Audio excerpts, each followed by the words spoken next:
Hello student, present tense मैंने complete करा चुके हैं और अब देखते हैं पास्ट टेंस। तो पास्ट टेंस में पहला लेते हैं पास्ट इंडेफिनिट टेंस। इसकी पहचान देख लेते हैं।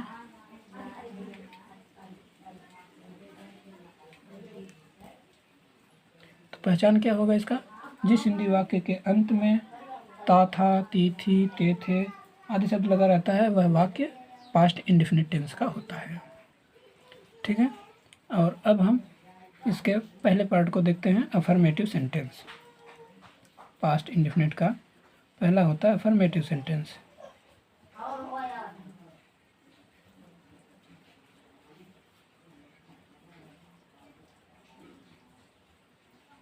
ठीक, तो इसमें रूल नंबर 1,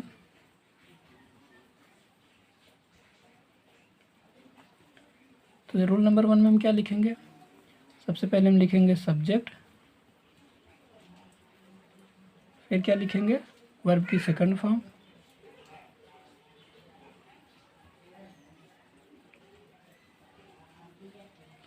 और अंत में ऑब्जेक्ट।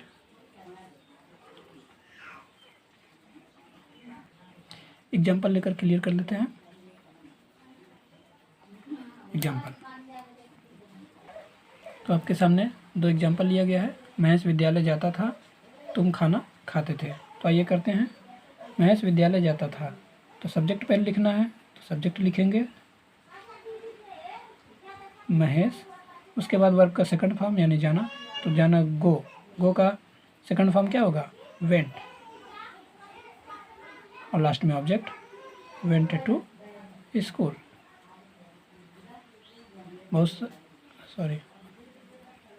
बहुत सरल है। आगे देखते हैं। दूसरा, यू एट फूड। ठीक है, बहुत ही सिंपल है। सब्जेक्ट, वर्ब का सेकंड फॉर्म, ऑब्जेक्ट, बस इतना हमें ध्यान में रखना है। और अब हम देखते हैं दूसरा, नेगेटिव सेंटेंस। नेगेटिव सेंटेंस में रूल देखते हैं। रूल नंबर पहला, सबसे पहले हम सब्जेक्ट लिखते हैं,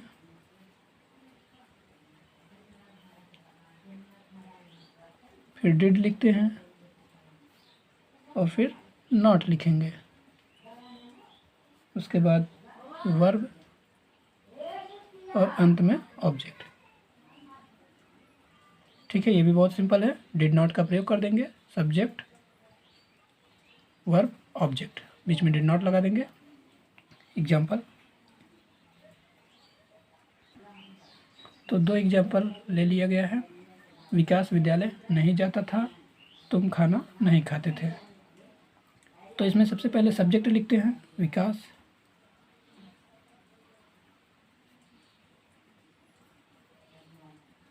विकास। अब इसमें देखिए, हमें एक वचन बहुवचन से मतलब नहीं है, सबके साथ डिड का प्रयोग करना है। ठीक, और यही काम पीछे भी था। वर्ब का सेकंड फॉर्म ही हमको लगाना था, चाहे वो एक वचन हो चाहे बहुवचन हो। तो यहाँ पर विकास और यहाँ पर यू, चाहे जो आएगा हमें डिड नॉट का ही प्रयोग करना है और वर्ब की फर्स्ट फॉर्म रहेगी। ठीक है, तो विकास डिड नॉट गो टू, देखिए गो फर्स्ट फॉर्म लिखा गया है, गो टू स्कूल। पूरे टेंस में आपको सिर्फ ये ध्यान रखना है, पास्ट इंडेफिनिट का अफर्मेटिव ही वर्ब का सेकंड फॉर्म लगता है, बाकी और कहीं वर्ब का सेकंड फॉर्म नहीं लगाया जाता। ठीक है, ये कॉन्सेप्ट याद रखना। अब अगला हम देखते हैं, you did not eat food. बहुत सिंपल है। अब अगला हम देखते हैं इंट्रोगेटिव सेंटेंस। इंट्रोगेटिव सेंटेंस में 2 रूल लिखवाया जाएगा। यदि प्रश्नवाचक शब्द पहले आए तब, और प्रश्नवाचक शब्द बीच में आएगा तब कौन सा नियम लगेगा। तो रूल नंबर हम फर्स्ट लिखते हैं। यदि वाक्य में प्रश्नवाचक शब्द पहले आए तो हम क्या करेंगे? सबसे पहले डिड लिख देंगे, फिर सब्जेक्ट लिखेंगे, फिर वर्ब लिखेंगे और अंत में ऑब्जेक्ट लिख देंगे। रूल नंबर 2 में यदि वाक्य में प्रश्नवाचक शब्द बीच में आए तो हम क्या करेंगे, सबसे पहले क्वेश्चन वर्ड लिखेंगे, यानी जो प्रश्नवाचक शब्द बीच में आया है सबसे पहले हम उसी की अंग्रेजी लिखेंगे, यानी उस क्वेश्चन वर्ड की अंग्रेजी लिख लेंगे। उसके बाद डिड लिखेंगे, फिर सब्जेक्ट लिखेंगे, फिर वर्ब लिखेंगे, उसके बाद अंत में ऑब्जेक्ट लिख देंगे। ठीक, समझ में आ गया होगा।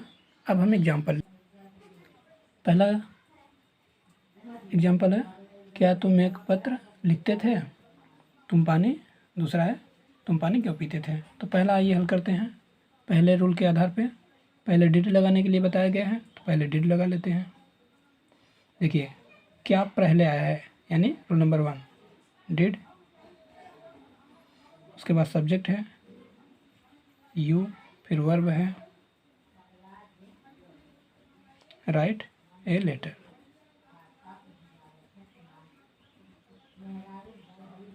लास्ट में क्वेश्चन मार्क लगा देंगे। तो क्या बन गया हमारा, did you write a letter. इसी प्रकार हम दूसरा भी करते हैं रूल नंबर 2 के आधार पे। तो सबसे पहले क्वेश्चन वर्ड जो बताया गया है वो यहाँ से लेंगे हम, तुम पानी क्यों पीते थे, तो क्यों यानी व्हाई, ये क्वेश्चन वर्ड हो गया। उसके बाद डिड का प्रयोग करना है हमें, डिड, फिर subject, did you drink water.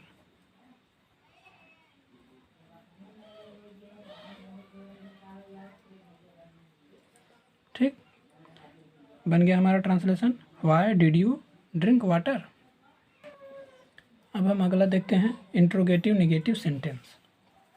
इसमें रूल नंबर पहला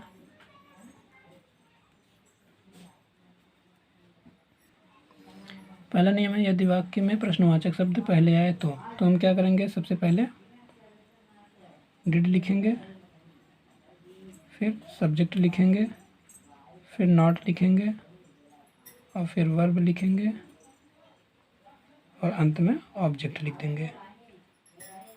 और रूल नंबर 2 में क्या करेंगे, सबसे पहले हम यदि प्रश्नवाचक शब्द बीच में आया हो तो सबसे पहले हम प्रश्नवाचक शब्द की ही अंग्रेजी लिख लेंगे, यानी उसका क्वेश्चन वर्ड, उसके बाद डिड, फिर लिखेंगे सब्जेक्ट, फिर नॉट लिखेंगे, फिर वर्ब और अंत में ऑब्जेक्ट लिख देंगे।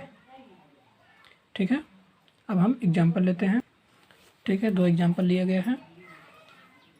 क्या राम हिंदी नहीं पढ़ता था, तो प्रश्नवाचक शब्द पहले आया है तो हम रूल नंबर पहले का प्रयोग करेंगे। तो क्या हो जाएगा, सबसे पहले डिड, फिर सब्जेक्ट लिखते हैं तो हो जाएगा राम, उसके बाद नॉट, डिड राम नॉट, उसके बाद वर्ब है पढ़ना, रीड हिंदी,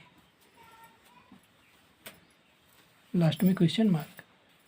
अब नेक्स्ट देखते हैं, दीपक बाजार क्यों नहीं जाता था, तो क्यों यानी बीच में प्रश्न पूछा गया है तो हम सबसे पहले उसी का अंग्रेजी लिख देंगे रूल नंबर 2 के आधार से। हो जाएगा व्हाई, उसके बाद डिड दीपक